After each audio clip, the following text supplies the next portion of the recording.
తెలంగాణలో తెలంగాణ కోసం ఎవరు కాల్చబడ్డారు, ఎవరు తుపాకీ గుండెలకు గురయ్యారు అంటే 1997లో మళ్ళీ రెండవ తెలంగాణ ఉద్యమాన్ని మొట్టమొదలు భువనగిరిలో మొదలుపెట్టి అక్కడ ఆడి పాడి మొత్తం తెలంగాణను ఉర్రు తలూగించిన గద్దర్ను చంద్రబాబు నాయుడు నెల రోజులు తిరగక ముందే 6 తుపాకీ గుండ్లు ఆయన గుండెలో కూర్చాడు. కానీ గద్దర్ గాంధీలాగా చావాలి, గద్దరు గాంధీలాగా చావాలి. అందుకే గద్దరు జీసస్ లాగా పునర్జన్మించి బయటకు వచ్చాడు. తర్వాత 26 ఏళ్ళు బతికాడు. ఆ బతికిన తర్వాత కూడా ఇవాళ వెన్నెలకు ఆయన చచ్చిపోయినాక చిన్న పదవి ఏదో ఇచ్చారు, కానీ ఆయన ఉండగా వెన్నెలకు లేదు, కొడుకు లేదు, భార్యకు లేదు. ఆ భార్య ఈయన అడవులలో ఉన్నప్పుడు ఆకలితో ఉన్న రోజులు, గుడిసెకు కనీసం తలుపు లేని రోజులు పౌర హక్కుల నాయకుడిగా నాకు తెలుసు. ఒక్క ఉదాహరణ చెప్తా మీకు. గద్దర్ అడవులలో నుంచి బయటకు వచ్చిన తర్వాత కాల్పులు అయిపోయి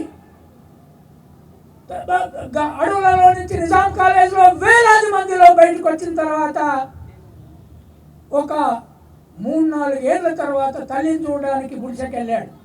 తెల్లారి ఆ బయటకు వచ్చినప్పుడు నిజాం కాలేజ్ మీటింగ్లో ఆయన ఆడి పాడిన తర్వాత పత్రికలన్నీ ఆయన ఫోటోలు మొదటి పేజీలో పెద్ద ఎత్తున వేసినాయి.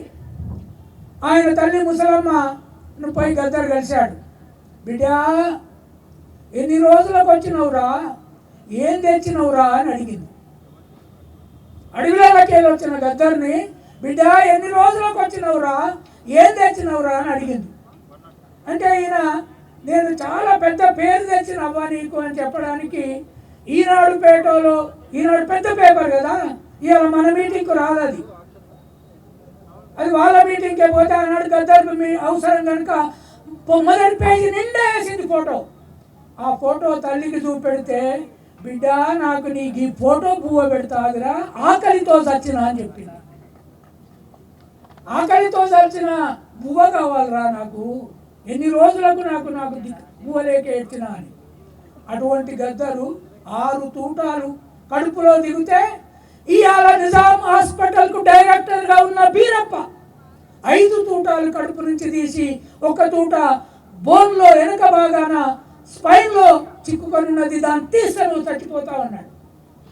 అది తీయకుండా ఉంచిన గద్దర్ మొట్టమొదలు తెలంగాణ కోసం పెట్టిన వరంగల్లో మళ్ళా 6 అడుగులు 7 అడుగులు ఎత్తి దునికి బతికాడు, ఎగిరి దునికాడు, పాటలు పాడాడు, ఆటలు ఆడాడు, ఏమి సంపాదించుకోలేదు.